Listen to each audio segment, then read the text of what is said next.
अस्सलाम वालेकुम dear students, physics की डिस्कशन करने जा रहे हैं टेस्ट नंबर 3 की। चैप्टर हमारे पास है चैप्टर नंबर 8 और 10, ठीक है। फर्स्ट MCQ है, a frequency of tuning fork is 64 hertz, then after 3/4 seconds the number of vibrations completed will be, ठीक है। ट्यूनिंग फॉर्क है जिसकी फ्रिक्वेंसी 64 हर्ट्ज है और इसको टाइम जो दिया गया है वो 3/4 सेकेंड्स है। कितने वाइब्रेशंस इतने टाइम में कंप्लीट करेंगे? तो फ्रिक्वेंसी का जो फार्मूला है वो ये है कि the number of vibrations per unit time. अगर आपने नंबर ऑफ वाइब्रेशंस मालूम करने तो फ्रिक्वेंसी को टाइम से मल्टीप्लाई करें, तो 64 × 3/4, ठीक है। तो 16 4 64, तो 16 × 3 से 48। So the number of vibrations performed by this tuning fork in 3/4 seconds will be 48, ठीक है।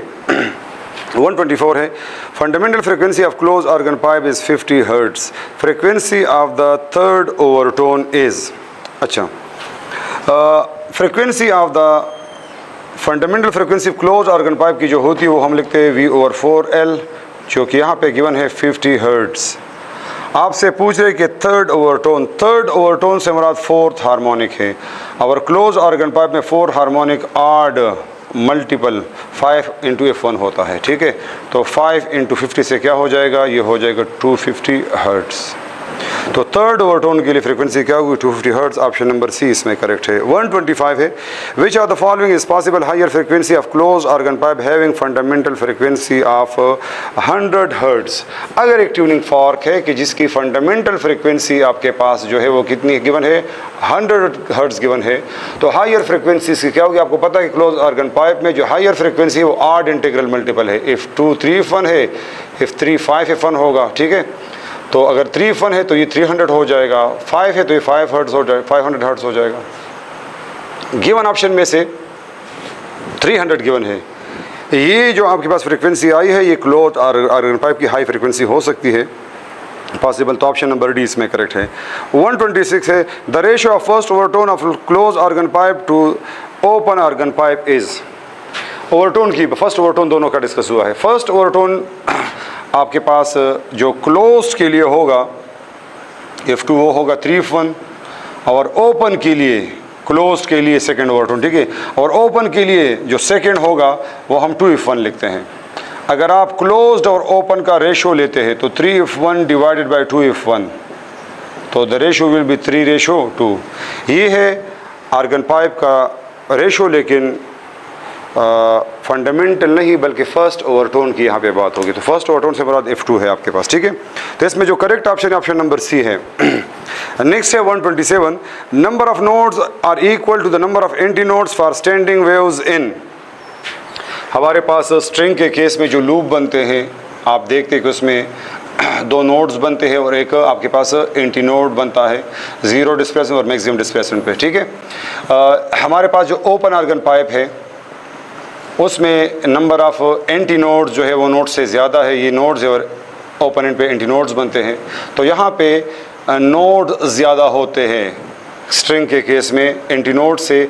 ओपन ऑर्गन पाइप में एंटी नोड ज़्यादा होते हैं नोड से, लेकिन क्लोज्ड ऑर्गन पाइप के केस में आप अगर देखते हैं तो आपके पास जितने नोड्स बनते हैं उतने ही एंटी नोड्स बनते हैं, ठीक है। तो करेक्ट ऑप्शन इसमें जो होगा वो क्लोज ऑर्गन पाइप है, ऑप्शन नंबर सी बी इसमें करेक्ट है।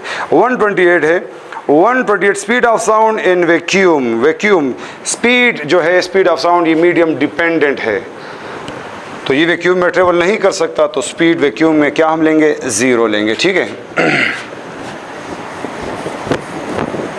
अच्छा नेक्स्ट, इसमें ऑप्शन नंबर डी करेक्ट है। 129 है, according to Newton's sound travels through the air under which process.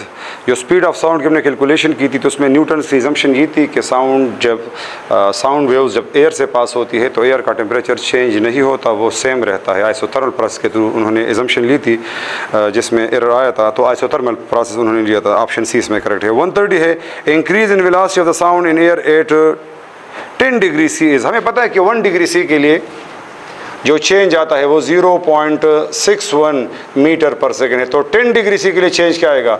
आप 10 से मल्टीप्लाई करें, तो 10 से मल्टीप्लाई तो ये 6.1 मीटर पर सेकेंड आपके पास हो जाएगा। सिंपल सा मेथड है, तो इसमें ऑप्शन नंबर सी करेक्ट है। 131 है, ratio between speed of sound calculated by Newton to Laplace is given by. Newton ने जो एजम्पशन ली थी उसमें 16% एरर आया था और उसको फिर लेप्लास ने करेक्ट किया था। तो लेप्लास के केस में हमारे पास जो फार्मूला आया था वो अंडर द रूट गेमा times speed calculated by Newton था, 281 जो हमने लिया था, ठीक है। मतलब इस फैक्टर की इसमें कमी थी। जब ये वेक्टर मल्टीप्लाई हुआ तो आपके पास VL बना।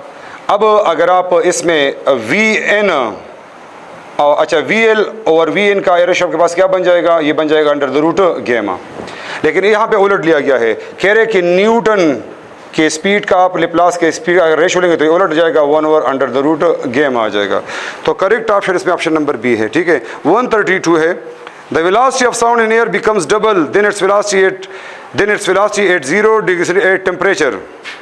किस टेम्परेचर पे वेलोसिटी डबल होती है? स्पीड ऑफ साउंड में वेलोसिटी का टेम्परेचर के साथ रिलेशन जो है वो आप ये है, that is the relation with temperature. मतलब ये है कि अगर आप टेम्परेचर को 4 गुना बढ़ाते हैं तो स्पीड क्या हो जाएगा, डबल हो जाएगा। स्क्वायर रूट के साथ रिलेशन है। टेम्परेचर 0 डिग्री सेंटीग्रेड पे आपके पास अगर आप इसको केल्विन में कन्वर्ट करेंगे तो 273 केल्विन हो जाएगा। 4 टाइम्स का क्या हो जाएगा, अगर आप डबल वेलोसिटी चाहते हैं तो 4T आपके पास होगा। 4 इंटू 273 से क्या आ जाएगा, 3 4s are 12, 4 7s are 28, ये 30, 2 2s are 4 और 3 1108 आ जाएगा, ठीक है।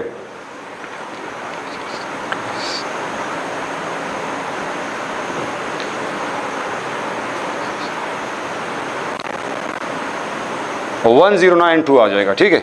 ये आपके पास किस में आएगा, केल्विन में आएगा। लेकिन आपसे ये वैल्यू पूछी गई है सेंटीग्रेड में, तो इसी केल्विन को अब आपने सेंटीग्रेड में कन्वर्ट करना है। तो सेंटीग्रेड में अगर आपने निकालना है तो आप क्या करें, इससे इस वैल्यू से जो गिवन वैल्यू आपके पास इससे 273 को क्या करें, माइनस करें। तो 1092 माइनस 273 अगर आप करेंगे you will gate 819 degree C। तो क्वेश्चन ये था कि अगर हम टेम्परेचर को 4 गुना बढ़ाते हैं तो स्पीड डबल हो जाएगी। 4 गुना बढ़ाने से केल्विन में टेम्परेचर ये बन गया, सेंटीग्रेड में ये टेम्परेचर 819 आपके पास आएगा। तो the correct option here is option number B, ठीक है। वेलोसिटी डबल हो सकता है अगर हम टेम्परेचर को 4 गुना बढ़ा ले। 133 the frequency of sound wave in is F and its velocity is v. If the frequency is increased to 4f, the velocity of the wave, याद रखिए जो वेव स्पीड होती है वो फ्रिक्वेंसी पे डिपेंड नहीं करती, इंडिपेंडेंट होती है। तो जो स्पीड f फ्रिक्वेंसी पे है वही स्पीड 4f पे भी होगी। स्पीड ऑफ साउंड या speed of wave is independent of the frequency, ठीक है बेटा। तो ऑप्शन नंबर ए इसमें करेक्ट है। 134 है, if the tension in the string is increase by 4 times the fundamental frequency of harmonic series of standing waves would be. आपके पास बेटा यहाँ पे टेंशन की बात की गई है। अगर टेंशन को 4 गुना बढ़ा तो फ्रिक्वेंसी पे, फ्रिक्वेंसी का फार्मूला है V/2L फॉर द स्ट्रिंग, ठीक है। लेकिन हमें पता है कि साउंड के केस में जो फ्रिक्वेंसी या स्ट्रिंग के केस में जो फ्रिक्वेंसी आपके पास होती है वेलोसिटी, वो डिपेंड करती है tension divide by linear mass density पे। अगर ये वैल्यू यहाँ पे पुट कर दे तो फ्रिक्वेंसी का रिलेशन बन जाएगा 1/2L under the root T divide by ml। Frequency का टेंशन के स्क्वायर रूट के साथ रिलेशन है। अगर आप स्क्वायर टेंशन को 4 गुना बढ़ाते तो फ्रीक्वेंसी आपके पास क्या हो जाएगी, डबल हो जाएगी। तो जो correct option here is option number C, increases by 2 times, increases by 2 times.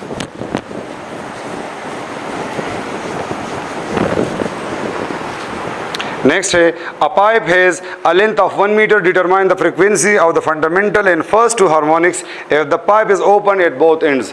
Open organ pipe की मिसाल ली गई है, ठीक है, जिसमें आपके पास तमाम हार्मोनिक्स मौजूद होते हैं, ऑड और इवन दोनों। उनकी फंडामेंटल फ्रीक्वेंसी पहले निकालें और फिर उसके बाद first and second harmonic, second और थर्ड हार्मोनिक निकालना है, ठीक है। तो आपके पास फार्मूला क्या है, F1 is equal to V/2L। Speed कितनी गिवन है, 350 और L 1 मीटर गिवन है। तो मतलब 350 को अगर आप 2 से डिवाइड करेंगे विल गेट 170 हर्ट्ज। ये फंडामेंटल फ्रीक्वेंसी F1 आपके पास है फर्स्ट हार्मोनिक। सेकंड हार्मोनिक होगा तो F2 is equal to F1 होगा, 2 multiply by 170 it will be 350। और अगर F3 निकालना है तो 3F1 हो जाएगा, 3 multiply by 170, the answer is 510 hertz. तो ये फंडामेंटल ये होगी और बाकी नेक्स्ट हार्मोनिक आपके पास 350 और 510 हो गए। इनमें जो करेक्ट ऑप्शन आपको दिया गया वो ऑप्शन नंबर डी गिवन है, ठीक है। 136 है, what is the minimum length of a tube, open at both ends, open organ pipe की बात हो रही है, that resonate with the frequency of 350 hertz, आपसे लेंथ पूछी गई है। तो ओपन आर्गन पाइप के केस में मिनिमम लेंथ ऑफ फ्रीक्वेंसी की बात करेंगे तो फंडामेंटल फ्रीक्वेंसी क्या है, V/2L है। आपने लेंथ मालूम करना है तो V/2F हो जाएगा। फ्रीक्वेंसी कितनी गिवन है 350, वेलोसिटी सॉरी, और फ्रीक्वेंसी भी कितनी गिवन है 350, आपस में कैंसल, 1/2 मीटर आ जाएगा। सेंटीमीटर में कन्वर्ट करेंगे तो ये 50 सेंटीमीटर के इक्वल आ जाएगा आपके पास, ठीक है। तो इसमें जो करेक्ट ऑप्शन बनता है वो ऑप्शन नंबर बी बनता है 136 में। 137 है, the wavelength of a wave depends upon its speed v of the wave and it's frequency is f। जो वेवलेंथ है जो कि स्पीड और फ्रीक्वेंसी दोनों पर डिपेंड करते हैं, उनका करेक्ट रिलेशन क्या होगा। वेव स्पीड के केस में रिलेशन है v is equal to F lambda, या आप लिख सकते हैं f is equal to v/λ। तो इसमें जो करेक्ट ऑप्शन आपके पास गिवन है वो है f is equal to v/λ, जो कि ऑप्शन नंबर ए आपके पास है। 137 में ऑप्शन नंबर ए करेक्ट है। 138 है, the distance between any two consecutive crest और trough in a periodic wave is given by. जो क्रस्ट होते हैं, क्रस्ट, दो क्रस्ट के दरमियान फासला जो है उसको आप वेवलेंथ कहते हैं, या दो ट्रफ के दरमियान जो उसको आप क्या कहते हैं, वेवलेंथ कहते हैं। 1 वेवलेंथ के बराबर है, ठीक है। तो इसमें जो करेक्ट ऑप्शन है वो ए है। 139 है, नंबर ऑफ बीट्स प्रोड्यूस पर second by 2 tuning forex of frequency 324 hertz and 320 hertz. हमें पता है कि जो नंबर ऑफ बीट्स है वो चेंज या डिफरेंस इन फ्रीक्वेंसी पर डिपेंड करता है। अगर हमारे पास डिफरेंस इन फ्रीक्वेंसी निकालनी हो तो फार्मूला क्या है, number of beats n is equal to the difference in the frequencies. एक फ्रीक्वेंसी ट्यूनिंग फॉर्क की 324 है, दूसरी ही 320, द आंसर इज 4। मतलब आपके पास पर सेकंड कितने बीट्स प्रोड्यूस होंगे, 4 बीट्स प्रोड्यूस हो सकते हैं। तो the correct option is B. 140 है, if a is the length of the string then what is the wavelength of the stationary wave if 16 loops are created across the length a। अगर आपके पास एक string है जिसका length a के बराबर है और इसमें 16 लूप्स बन गए हैं, कितने लूप्स, 16, तो पूछ रहे कि इसका वेवलेंथ क्या होगा। स्ट्रिंग के केस में वेवलेंथ का रिलेशन आपके पास ये गिवन है बेटा। अब ये कह रहे हैं कि आपके पास जो लेंथ है वो a से रिप्रेजेंट हुआ है और जो नंबर ऑफ लूप्स है वो कितने हैं, 16 है। तो अगर आप 16 को 2 से तो 8 आ जाएगा, मतलब हर एक लूप के लिए वेवलेंथ क्या होगा आपके पास, a/8 के बराबर होगा। तो the correct option here is option number B. 141 है, when the state of a gas changes without change in temperature the gas is said to undergo। अगर टेम्परेचर में चेंज नहीं आता तो इस तरह के प्रोसेस को आप आइसोथर्मल प्रोसेस कहते हैं, जिसमें टेम्परेचर सेम रहता है। ए ऑप्शन करेक्ट है 141 में। 142 है, absolute temperature of the gas container is increase by 4 times and the volume is of the container is also increased by 4 times, the pressure of the gas on the container is अच्छा, आपके पास VT का जो product है वो किसके बराबर है, nRT के, कांस्टेंट है आपके पास, ठीक है, या nRT के बराबर है। PV is equal to nRT होता है, ठीक है, और V और T आपके पास किसके बराबर, NR/P हो जाएगा। अगर आप इसको 4 गुना इंक्रीज करते हैं, ये आपके पास क्या है, कांस्टेंट है। अगर आप इसको मतलब कांस्टेंट प्रेशर पे, अगर प्रेशर कांस्टेंट हो तो इन दोनों के दरमियान क्या होगा, रिलेशन होगा। अब इन्होंने क्वेश्चन क्या दिया है, दोनों को अगर आप इंक्रीज कर लें 4 times and 4 times, प्रेशर पे क्या असर पड़ेगा। इसको अगर आप 4 गुना इंक्रीज करेंगे तो ये भी 4 गुना इंक्रीज होगा, आपस में कैंसिल, तो प्रेशर क्या रहेगा, कांस्टेंट रहेगा। तो कांस्टेंट प्रेशर पे ये वैल्यू आपके पास आ सकती है, ठीक है। रिलेशन जो है आपके पास ये गिवन है, तो इसमें करेक्ट ऑप्शन जो होगा ऑप्शन नंबर ए करेक्ट है। 143 है, the distance between 2 consecutive points in the same phase is called। Wavelength से मुराद द डिस्टेंस बिटवीन 2 पॉइंट्स है, लेकिन वो 2 पॉइंट्स जिनका फेज ऑफ वाइब्रेशन क्या हो, वो सेम हो। ए से 2 पॉइंट्स के दरमियान में जो फासला होता है, that distance that is called wave length. फर्ज करिए हमारे पास एक वेव है, ये वेव एक पॉइंट है और एक ये है, दोनों इस वक्त मीन से सेम फासले पे है और दोनों की डायरेक्शन भी सेम है, मतलब दोनों सेम फेज में है। ऐसे दो पार्टिकल जो सेम फेज में हो उनके दरमियान जो डिस्टेंस है उनको हम वेवलेंथ कहते हैं, ठीक है। तो इसमें जो करेक्ट ऑप्शन है वो ऑप्शन नंबर सी है। 144 है, if the absolute temperature of the medium is made 4 times of its initial value, the velocity of speed will become। Absolute temperature के साथ रिलेशन क्या है?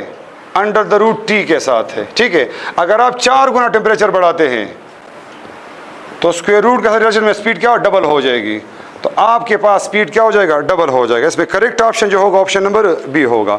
145 है, with an increase in the temperature the frequency of an organ pipe. Temperature बढ़ने से frequency पे क्या फर्क पड़ेगा? टेम्परेचर बढ़ने से स्पीड बढ़ेगी। आर्गन पाइप के केस में आपने कहा F is equal to V/4L या F is equal to V/2L, ठीक है। अब हमें पता है कि स्पीड ऑफ साउंड जो टेम्परेचर डिपेंडेंट है। टेम्परेचर एयर में हर डिग्री राइज के साथ 0.61 मीटर पर सेकंड इंक्रीज आता है टेम्परेचर में। तो अगर टेम्परेचर बढ़ता है तो स्पीड बढ़ेगा, और अगर स्पीड बढ़ेगा तो फ्रीक्वेंसी बढ़ जाएगी, तो फ्रीक्वेंसी में इंक्रीज आएगा। ऑप्शन नंबर बी इसमें करेक्ट है। 146 है, the wave produced by vibrating tuning fork are progressive, transverse, longitudinal and stationery.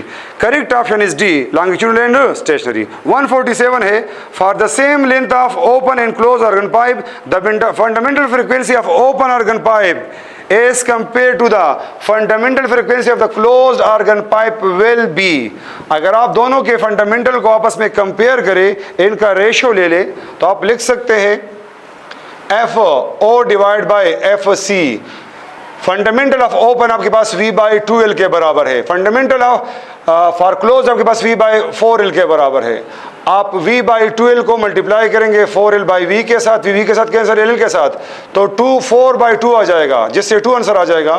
तो मतलब ये हुआ कि जो ओपन ऑर्गन पाइप है इसकी फ्रीक्वेंसी क्लोज ऑर्गन पाइप की फंडामेंटल के 2 टाइम्स के बराबर होती है, तो 2 टाइम्स या ट्वाइस आप लिख सकते हैं। तो the correct option here is option number A, twice. 148 है, first law of thermodynamics under isothermal condition can be mathematically represented as.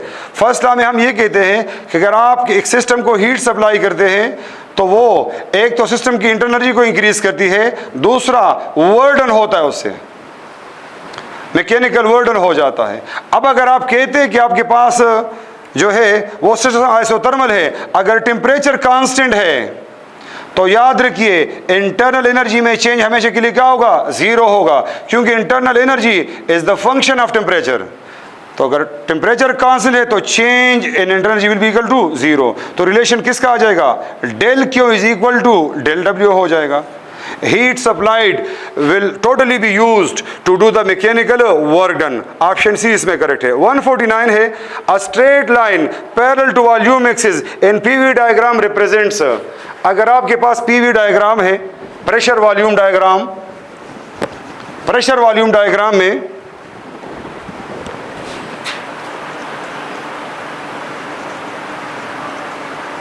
Pressure को हम ड्रा करते along the y axis और वॉल्यूम को हम ड्रा करते along the x axis। अब अगर स्ट्रेट लाइन पैरेलल हो तो वॉल्यूम एक्सिस इस तरह स्ट्रेट लाइन आपने ड्रा की हो, ये लाइन ये शो करता है कि टाइम के साथ साथ वॉल्यूम तो चेंज हो रहा है। मतलब अगर आप वॉल्यूम को इंक्रीज कर रहे हैं लेकिन प्रेशर की वैल्यू में कोई चेंज नहीं आ रहा। ये आपके पास ये जो ग्राफ आपको नज़र आ रहा है ये आइसोबार है, सेम प्रेशर के लिए इस्तेमाल होता है, प्रेशर ग्राफ है आपके पास। तो यहाँ पे आपके पास प्रेशर की वैल्यू में कोई इंक्रीज डिक्रीज नहीं आता, तो ये प्रोसेस कौन सा होगा? ये आइसोबैरिक प्रोसेस होगा। डी ऑप्शन इसमें करेक्ट है। The area under PV curve represents. PV diagram के नीचे जो भी एरिया आपको नजर आता है that actually represent the work done during a process, work done को रिप्रेजेंट करता है, ठीक है। तो ऑप्शन नंबर सी इसमें करेक्ट होगा। 151 है, the ratio of fundamental frequency of closed end open organ pipe of the same length. अगर आपके पास सेम लेंथ के 2 ऑर्गन पाइप है, एक ओपन है और दूसरा क्लोज है, उनकी फंडामेंटल फ्रीक्वेंसी का आपस में रेशियो क्या है बेटा? तो FO V/2L है, FC क्या है? V/4L है। The answer is V/2L into 4L/V, तो 2 आ जाएगा, ठीक है। तो रेशियो 2:1 होगा। अब इन्होंने रेशियो किसके दरमियान में मांगा है?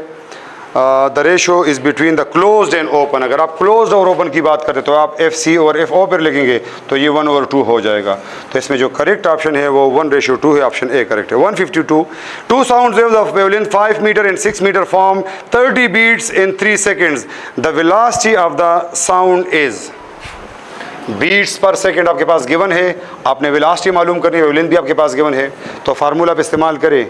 n is equal to F1 minus F2। Speed same है तो λ1 माइनस λ2 हो जाएगा। फी को कॉमन ले ले, 1/λ1 माइनस 1/λ2 हो जाएगा। यहाँ पे नंबर ऑफ बीट्स है 30 बीट्स पर सेकेंड, यहाँ पे 30 आप लिख लेंगे, ठीक है। अच्छा 30 बीट्स इन 3 सेकेंड्स, तो 30 3 से डिवाइड तो 10 आ जाएगा। यहाँ पे भी मालूम करना है, इधर है वैल्यू 5 या इधर वैल्यू 6, आपके पास एलसीएम क्या आ जाएगा 30 आ जाएगा। तो 6 माइनस 5 7 आ जाएगा यहाँ पे, मतलब V/30 इधर आ जाएगा। और यहाँ पे 10 है, क्रॉस मल्टीप्लाई करे तो speed will be equal to 300 metre per second. तो यहाँ पे जो करेक्ट ऑप्शन है ऑप्शन नंबर ए है। 153 है, maximum number of beats frequency heard by the human ear. हम ह्यूमन जो है frequency beats, number of beats per second 10 beats per second हम सुन सकते हैं, इससे ज़्यादा फ्रिक्वेंसी वाला बीट हम नहीं सुन पाएंगे, ठीक है। तो जितने नंबर ऑफ बीट्स 10 से कम होंगे उतनी क्लियर डिफ्रेंसिएशन हम करेंगे, ठीक है। और अगर आपके पास नंबर ऑफ बीट्स बढ़ते थे तो ये जो डिफ्रेंसिएशन है वो कम होता जाता है। 10 के बाद हम इनमें कोई इंटेंसिटी में कोई चेंज ऑब्जर्व नहीं करेंगे। तो ऑप्शन ए इसमें करेक्ट है। लिमिट कितनी है 10 है, 10 beats per second. 154, a tuning fork vibrates with 2 beats in 0.04 seconds. The frequency of the fork is। तो नंबर ऑफ बीट्स क्या है, आप लिखते हैं बीट्स फ्रीक्वेंसी। बीट फ्रीक्वेंसी क्या है, number of beats per second. Beat frequency n से represent होती है और आप लिखते हैं number of beats divide by time taken. तो बीट्स कितने हैं 2 बीट्स पैदा हुए हैं और टाइम कितना है 0.04। तो ये पॉइंट हटाएंगे तो ऊपर 100 चला जाएगा और नीचे 4 से डिवाइड करें तो द आंसर इज 50। तो 50 बीट्स पर सेकेंड आपके पास इसका, या 50 हर्ट्ज इसका आंसर होगा, ए ऑप्शन करेक्ट है। 155 है, 2 sound waves with wavelength 5 metre and 5.5 metre respectively, each propagate with velocity of 330 metre per second. We expect the following number of beats per second. अच्छा frequency F1 मालूम करें, lambda, अच्छा V/λ1 हो जाएगा आपके पास, ठीक है। ये कितना है 330 गिवन है स्पीड और वेवलेंथ कितना है 5 मीटर। तो अगर आप डिवाइड करेंगे तो इससे आंसर क्या आ जाएगा 66। अगर आप F2 निकालते हैं, स्पीड वही है, λ2 आपने लिखना है, स्पीड 330 है, λ 5.5 है, पॉइंट हटाएंगे ऊपर 3300 चला जाएगा। अगर आप इसे डिवाइड करेंगे यू विल गेट 60। तो नंबर ऑफ बीट्स क्या है फ्रिक्वेंसी के डिफरेंस के बराबर है, तो 66 माइनस 60 से क्या आ जाएगा 6 आ जाएगा। तो 6 बीट्स पर सेकंड आपके पास प्रोड्यूस होंगे 155 में, ऑप्शन बी करेक्ट है। 156 है, इन reversible isochoric change. Isochoric change क्या है, आइसोकोरिक जिसमें वॉल्यूम कांस्टेंट हो। अगर वॉल्यूम कांस्टेंट है तो वर्क डन क्या होगा, वर्क डन थर्मोडायनामिक्स में लिखते P इंटू डेल्टा V के बराबर है। अगर वॉल्यूम कांस्टेंट हो तो चेंज इन वॉल्यूम 0 के बराबर, मतलब वर्क डन आपके पास क्या हो जाएगा 0 हो जाएगा। तो इसमें correct option option number D है। 157 है, an ideal gas expends isothermally the internal energy. अगर एक्सपेंशन आइसोथर्मली है इट मीन्स टेम्परेचर सेम है। अगर टेम्परेचर सेम है तो internal energy is the function of temperature, तो एनर्जी भी क्या रहेगी सेम रहेगी, उसमें कोई चेंज नहीं आएगा। तो the correct option is C. 158 है, mathematically pressure to temperature ratio एक कांस्टेंट के बराबर है। ये किस थर्मोडायनेमिक प्रोसेस को रिप्रेजेंट करता है। Pressure PV is equal to NRT होता है। अगर P/T हम लिखते हैं तो ये हो जाएगा NR/V। ये P/T रेशो के पास तब कांस्टेंट होता है, ये तो ऑलरेडी नंबर ऑफ मोल्स और R जनरल गैस कांस्टेंट, ठीक है बेटा। अगर V को भी आप कांस्टेंट रखते तो आपके पास P और T के दरमियान ये रिलेशन होल्ड करता है। तो if V is also constant then P/T will be equal to a constant. तो ये कांस्टेंट, अगर वॉल्यूम कांस्टेंट रहता है तो the process isochoric, A option correct है। 159 है a straight line parallel to the pressure axis in PV diagram represents. अगर आपके पास पीवी डायग्राम है और उसमें आपने एक स्ट्रेट लाइन ड्रा की है parallel to the pressure axis, ये रिप्रेजेंट करता है कि प्रेशर तो इंक्रीज हो रहा है लेकिन वॉल्यूम में कोई चेंज नहीं आ रहा, तो ये आइसोकोरिक प्रोसेस है और इस लाइन को हम आइसोकोर कहते हैं। The line is called isochore, A option correct है। 160 है 160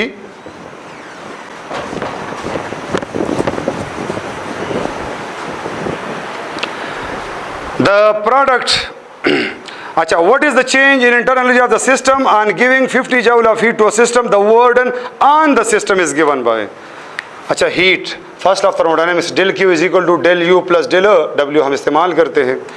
इंटरनल एनर्जी जो है वो कितनी गिवन है? 50 जाउल की।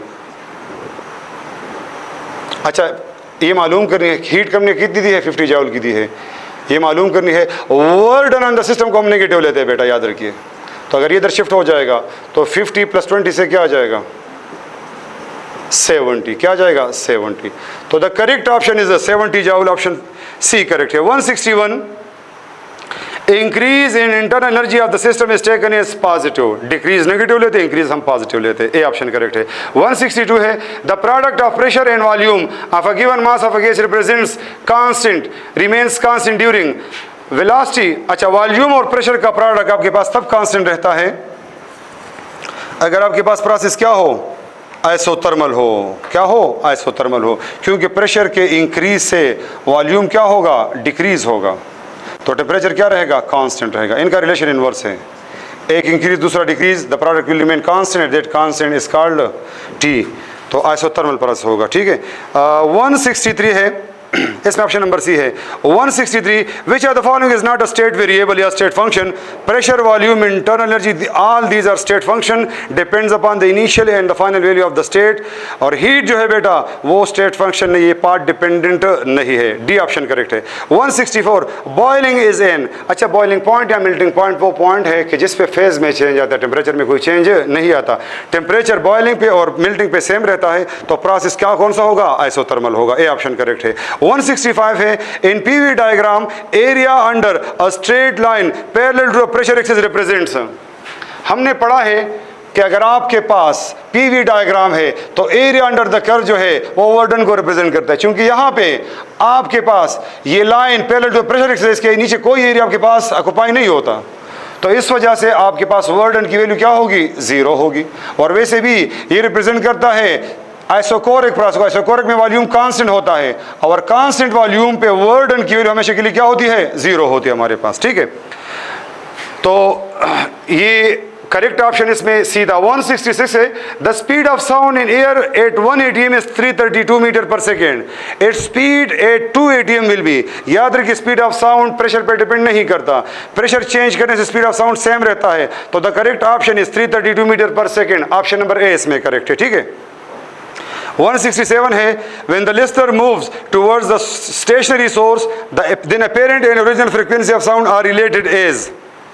याद रखिए जब भी सोर्स लिसनर के करीब जाता है या लिसनर सोर्स के करीब आता है, जब एक दूसरे के करीब जाते हैं तो अपेरेंट फ्रिक्वेंसी हमेशा के लिए इंक्रीज होती है।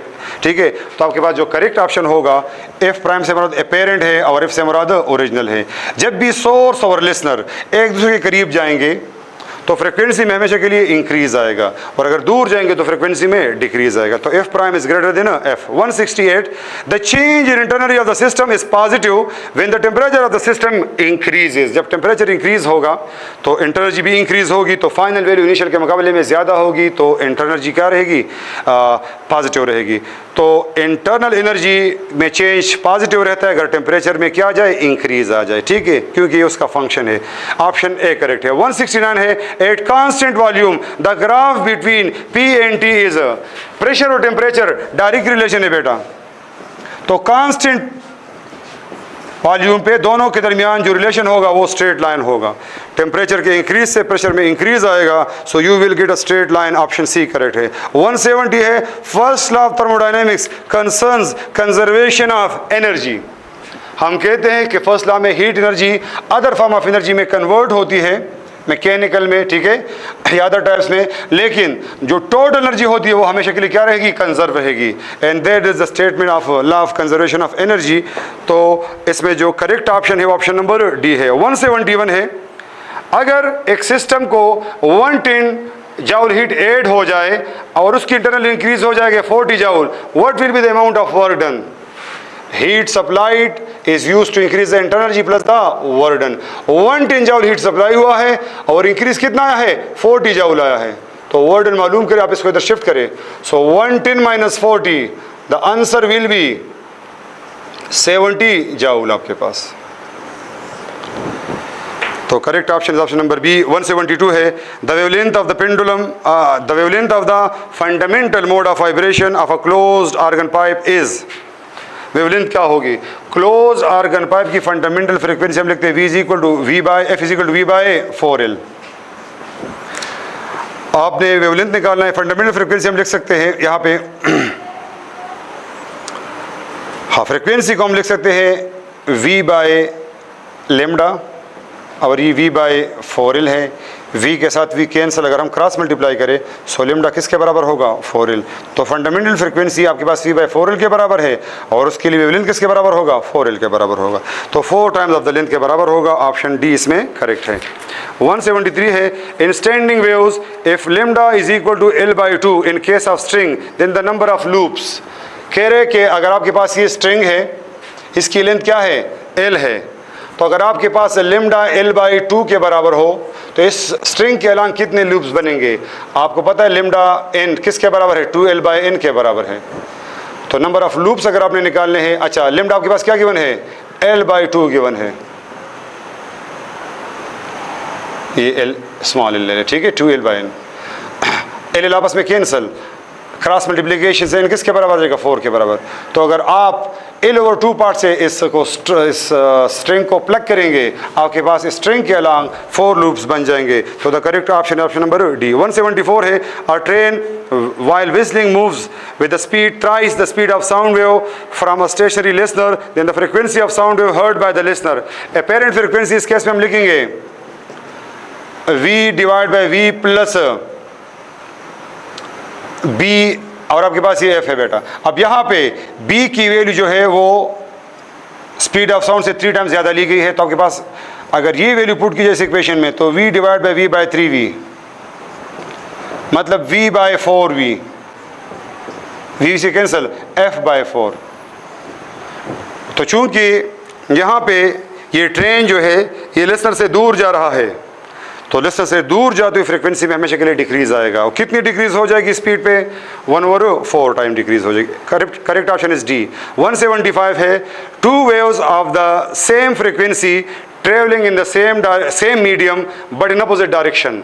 2 वेव्स है, दोनों की फ्रीक्वेंसी सेम है लेकिन सेम मीडियम में अपोजिट डायरेक्शन में आके मिल रहे हैं। तो सुपरपोजिशन प्रिंसिपल से हमें ये पता चलता है कि यहाँ पे जो वेव्स बनेगी that will be standing waves, जो कि नोड्स और एंटीनोड्स पे मुश्तमिल होगी। सी ऑप्शन करेक्ट है। लास्ट है 176, in a thermodynamic system working substance is ideal gas, its kinetic energy, अच्छा its internal energy is in the form of, याद रखिए इंटरनल एनर्जी जो होती है वो हमारे पास इक्वल होती है the sum of kinetic and potential. Kinetic due to the motion होती है, potential energy due to the interaction between the molecules होती है। क्योंकि आइडियल केस में molecules are independent of each other, there is no interaction, so there will be no potential energy. So in case of ideal case internal energy is the function of kinetic energy only, ये kinetic energy पे depend करेगी, ठीक है। तो इसमें जो correct option है वो ऑप्शन नंबर ए है। तो ये बेटा इस सेचुरेटेस की डिस्कशन थी, उम्मीद है आप लोग को समझ आई होगी। इंशाल्लाह नेक्स्ट वीक दोबारा मिलेंगे। अल्लाह हाफिज़।